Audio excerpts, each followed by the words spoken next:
Halo semuanya, perkenalkan nama aku Nafayla Susatila. Di sini aku akan menjelaskan salah satu peristiwa pelanggaran HAM berat, yaitu peristiwa Talang Sari. Peristiwa Talang Sari ini terjadi pada 7 Februari 1989 yang terjadi di Lampung. Nah, nama Talang Sari ini tuh berasal dari tempat peristiwa tersebut. Talang Sari ini berada di Desa Raja Basa Lama, Waijepara, Lampung Timur. Yang melatar belakangi peristiwa Tamasari ini ialah berawal dari penetapan semua partai politik harus berasaskan Pancasila sesuai dengan usulan pemerintah kepada DPR dalam UU Nomor 3 Tahun 1985. Nah, sejak aturan itu ditetapkan, seluruh organisasi masyarakat di Indonesia wajib mengusung Pancasila. Nah, hal tersebut juga berlaku untuk ormas keagamaan. Nah, jika tidak mengusung asas Pancasila, ormas tersebut dianggap menganut membahayakan negara karena menganut ideologi terlarang. Nah, hal ini terjadi pada kelompok kecil bernama Usroh yang diketuai oleh Abdullah Sungkar. Nah, kelompok Usroh ini diburu oleh pemerintah Orde Baru, lalu kelompok ini pun melarikan diri ke Lampung.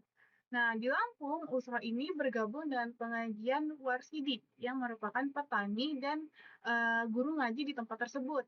Nah, kedua kelompok ini pun bergabung karena memiliki tujuan yang sama, yaitu mendirikan kampung kecil yang menjalankan syariat Islam dalam kehidupan sehari-hari.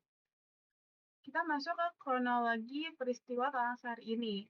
Pada hari Rabu, tanggal 12 Januari 1989, Kepala Desa Raja Basa Lama mengirim surat kepada Camat Waijepara.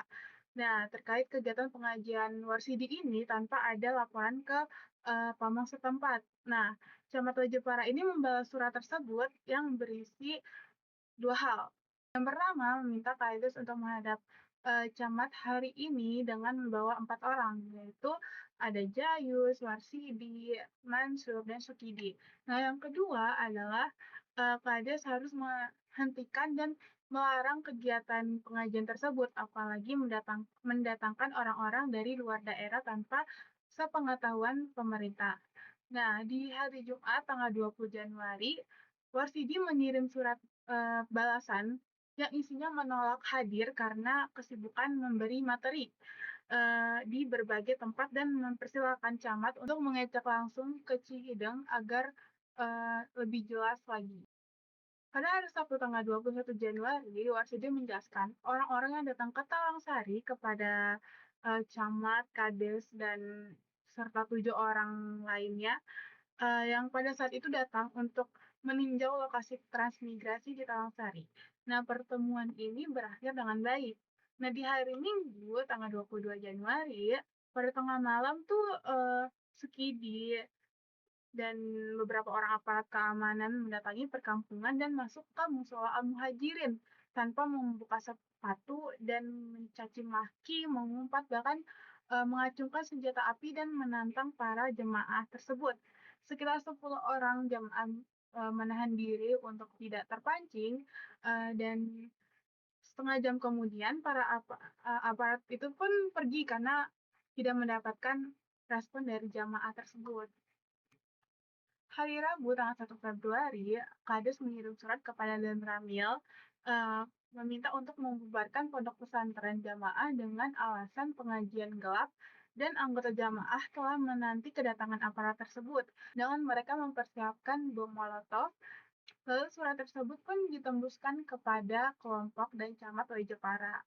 Nah, di hari Minggu sekitar pukul 11 malam, 11 kurang 15 menit, terjadi penangkapan 5 orang jamaah yang dilakukan oleh Sarma Dahlan AR, Kopda Abdurrahman, Ahmad Baherman, Sukidi, Poniran, Supar, dan beberapa masyarakat lainnya. Nah, di hari Senin tanggal 6 Februari pada pukul setengah 9 pagi, Sarma Dahlan AR menyerahkan kelima orang tersebut ke Kodim 0411 Metro. Nah, di pukul 11 siang, Kapten beserta rombongan dan 2 regu pasukannya menyerang Cihideng tanpa memberikan peringatan terlebih dahulu. mereka langsung menembaki perkampungan. Dalam penyerangan ini Kapten Sudirman tewas.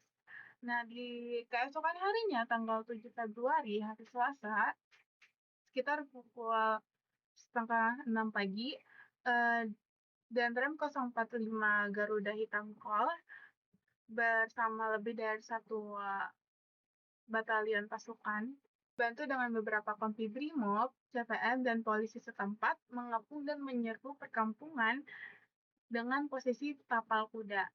Nah, terjadi penyiksaan terhadap masyarakat dan pembakaran rumah panggung dan pembakaran pondok. Nah, diduga rumah panggung tersebut berisikan orang tua, lalu ada ibu hamil, bayi, anak kecil, dan lain-lainnya.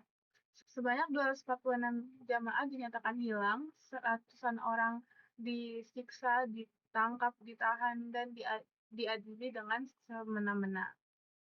Dampak dari peristiwa Talang Sari ini ya, adanya korban meninggal dunia, korban kehilangan harta benda, lalu korban disiksa, ditangkap, ditahan, dan diadili secara semena-mena, lalu korban dipindahkan secara paksa atau diusir, lalu perkampungan dibakar dan ditutup untuk umum.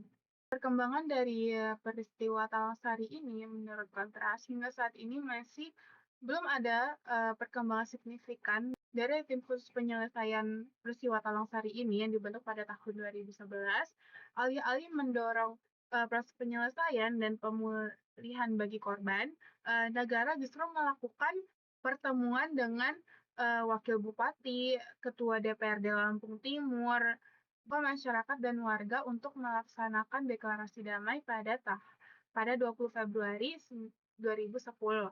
Nah, namun deklarasi damai ini tidak melibatkan korban sama sekali, dan isi dari deklarasi damai ini meminta agar korban tidak lagi mengungkap kasus tersebut karena telah dianggap selesai oleh pemerintah dengan kompensasi berupa pembangunan jalan dan fasilitas umum di Lampung.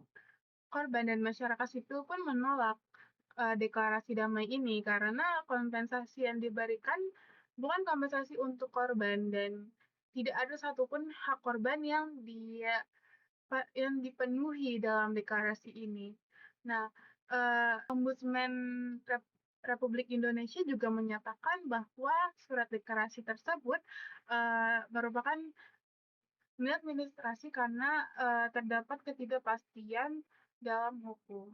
Peristiwa Talang Sari ini termasuk ke dalam pelanggaran HAM berat sesuai dengan pasal 18 UU tahun 2000 nomor 26 tentang pengadilan HAM, di mana terjadi penembakan terhadap korban disiksa hingga dibunuh secara massal dan sewenang-wenang. Nah, di Indonesia pun terdapat pasal 28E ayat 2 Undang-Undang Dasar 1945, di mana masyarakat Indonesia dibebaskan untuk meyakini keyakinannya. Lalu di pasal 29 ayat 1 Undang-Undang Dasar 1945 pun, di mana setiap orang bebas memeluk agamanya masing-masing dan beribadah menurut agamanya.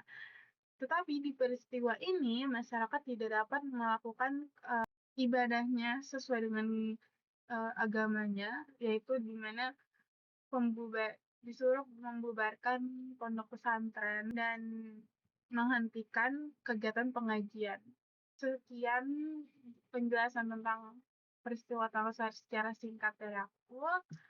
Assalamualaikum warahmatullahi wabarakatuh.